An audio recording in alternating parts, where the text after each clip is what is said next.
Bismillahirrahmanirrahim. We will start the name of God, who is most respectful and most beneficent. Students, today in class we discuss about the present continuous tense. In previous lecture we had discussed about the past present indefinite tense. पिछले lecture में हमने present indefinite tense के बारे में discuss किया था और आज जो है हम प्रेजेंट कॉन्टिन्यूअस टेंस के बारे में डिस्कस करेंगे. Students, today our fourth class. आज जो है हमारी टेंसेस की जो है वो चौथी क्लास है. टेंसेस की जो पहली क्लास है उसमें मैंने जो है वो इंडिकेशन ऑफ टेंसेस उसके बारे में मैंने बता दिया है कि आप जो है वो टेंसेस को जो है वो उर्दू में पहचान किस तरीके से कर सकते हैं. तो इसलिए आप जो है वो पहले लेक्चर जो है वो लाजमी देखें ताकि आप जो है वो टेंसेस की इंडिकेशन के बारे में जान सकें. So you have know about the indication of tenses. So students, let's start our lecture. First of all, I will talk about what is the present continuous tense. Present continuous tenses कौन सा tense होता है? Present continuous tenses are those tenses in which the action is continued at the present. Present indefinite tenses, present continuous tenses are those tenses in which the action is continuous in the present. Present continuous tense ऐसे tense होते हैं जिसमें मौजूदा वक्त में जो है वो कोई काम जारी होता है. तो वो सेंटेंसेस होते हैं प्रेजेंट इंडेफिनिट टेंसेस जिनमें जो है वो मौजूदा वक्त में काम जारी होता है.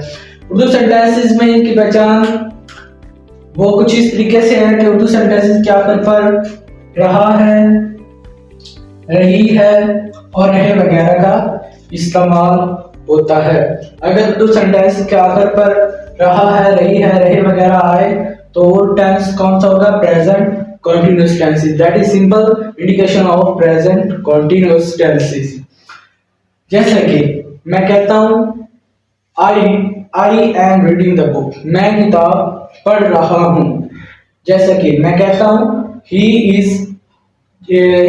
Playing the cricket. वो क्रिकेट खेल रहा है. She is cooking the food. वो जो है वो खाना बना रही है. इसी तरीके से ऐसे सेंटेंसेस जिनमें जो है वो रहा है, रही है, रहे वगैरह का इस्तेमाल वो कौन से टेंसेस होते हैं? Present continuous tenses.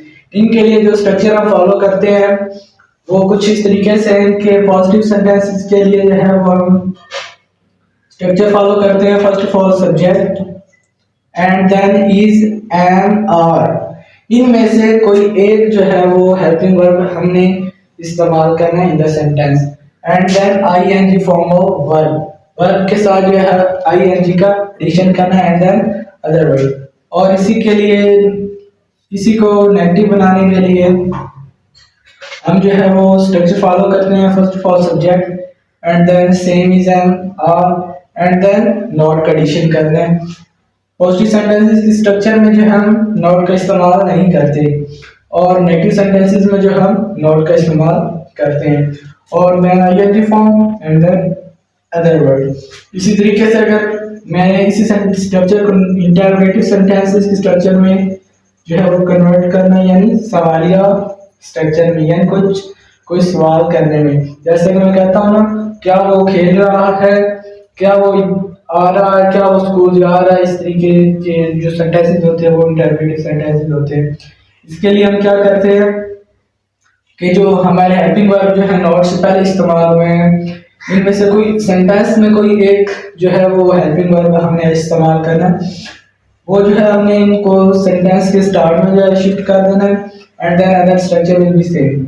और दूसरी जो स्ट्रक्चर है वो सेम रहेगी. And then subject and then ING form and then other word. अब हम डिस्कस करते हैं कि हम इसका इस्तेमाल किसके साथ करेंगे, एम का इस्तेमाल किसके साथ करेंगे और आर का इस्तेमाल किसके साथ करेंगे. इसका इस्तेमाल है वो हम जो करते हैं वो singular he, she, it and singular noun. Singular noun के साथ जो है हम इसका इस्तेमाल करते हैं. सिंगुलर नाउन कौन से नाउन होते हैं?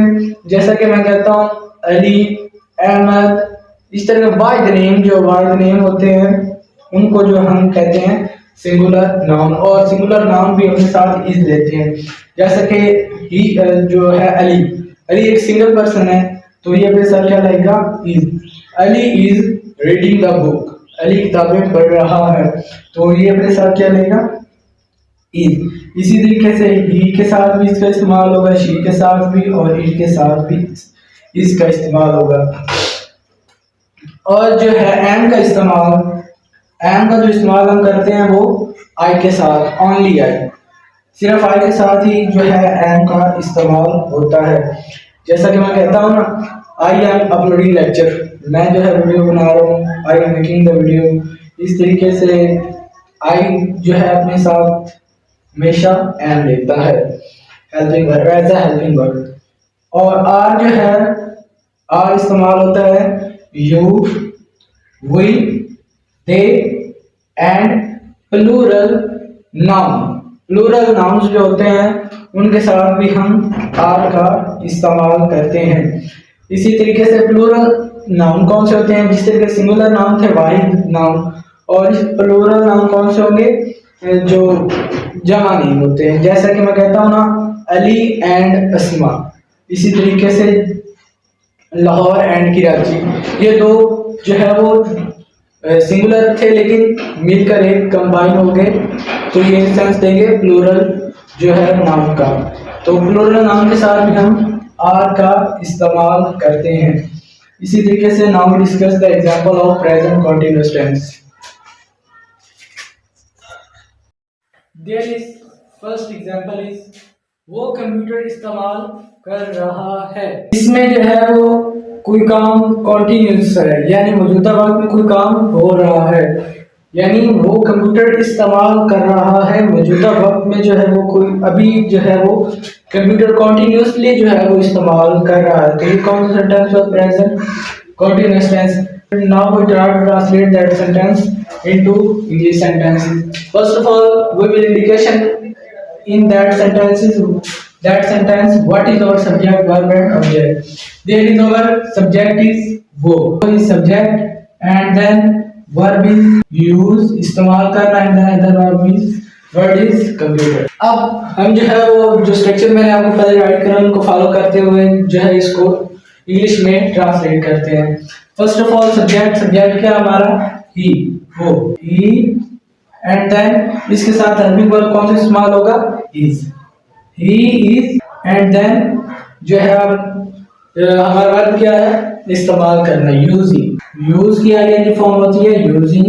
ही is using computer, he is using computer. ये एक जो है वो पॉजिटिव सेंटेंस है प्रेजेंट कंटीन्यूअस टेंस का।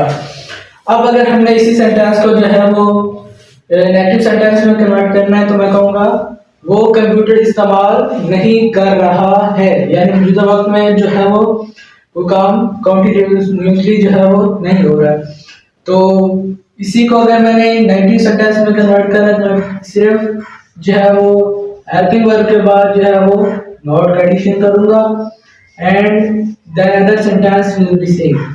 इसी तरीके से अगर मैंने इस सेंटेंस को जो है वो इंटरोगेटिव सेंटेंस में कन्वर्ट करना है, यानी मैंने इसको क्वेश्चनिंग के अंदाज में कन्वर्ट करना है, तो मैं क्या कहूँगा कि क्या वो कंप्यूटर इस्तेमाल कर रहा है, यानी मौजूदा वक्त में वो क्या कोई काम कर रहा है। तो उसके लिए हमें क्या करना पड़ेगा, जिस वर्ड से के बाद जो है नॉट इस्तेमाल, जिस वर्ड के बाद जो नॉट इस्तेमाल हुआ है उसको जो है आपने सेंटेंस के शुरू में शिफ्ट कर देना है और ये हमारा इंटरोगेटिव सेंटेंस बन जाएगा। इधर जो हमने इज है इसके बाद नॉट इस्तेमाल है तो इसलिए इसको जो हम पहले शिफ्ट कर देंगे is and then other sentence will be same is he and then question mark, क्या वो कंप्यूटर को इस्तेमाल कर रहा है। इसी तरीके से हम जो है इसी तरीके से now discuss the second example of present continuous tense. वो अब स्कूल जा रहा है। ऐसे सेंटेंस हैं जिनमें जो है वो नाउ एंड मोमेंट का वर्ड इस्तेमाल होता है, वो सेंटेंस भी जो होते हैं वो प्रेजेंट कंटीन्यूअस टेंस ही होते हैं। अब हम जो है वो इसको जो है वो इंग्लिश में ट्रांसलेट करने की कोशिश करते हैं। वो अब स्कूल जा रहा है। First of all now and then verb क्या हमारा वो। Now he is and then ING form of going go is going. Now he is going to किधर जा रहा है वो अब स्कूल जा रहा है यानी मौजूदा वक्त में वो कोई काम कर रहा है। वो स्कूल नहीं जा रहा है यानी वो जो है मौजूदा वक्त में वो कोई काम परफॉर्म नहीं कर रहा है। तो इसी सेंटेंस का मैंने अगर नेगेटिव सेंटेंस में कन्वर्ट करना तो मैं क्या करूँगा जो है हेल्पिंग वर्ब के बाद नॉट एडिशन करूँगा and other sentence will be same. अगर मैंने इसी सेंटेंस को जो है इंटररोगेटिव सेंटेंस में कन्वर्ट करना है यानी सवालिया अंदाज में तो मैं क्या करूँगा जैसे मैं आपको ऑलरेडी बता चुका हूँ कि जिस वर्ब के बाद नॉट का इस्तेमाल करना है उसको जो है वो सेंटेंस के शुरू में कन्वर्ट कर देना है। तो इधर हमारा हेल्पिंग वर्ब इज इस्तेमाल है तो इसलिए गोइंग टू स्कूल क्या वो स्कूल जा रहा है। इसी तरीके से by following that structure you can make thousands of sentences for yourself and if you are new viewers please like and subscribe to my channel learning with Asnan and share to your friends and if you have any problem in present continuous tense you can comment in comment section. I will try to solve your problem. Thanks for watching. Thanks for watching and share to your friends. Thank you.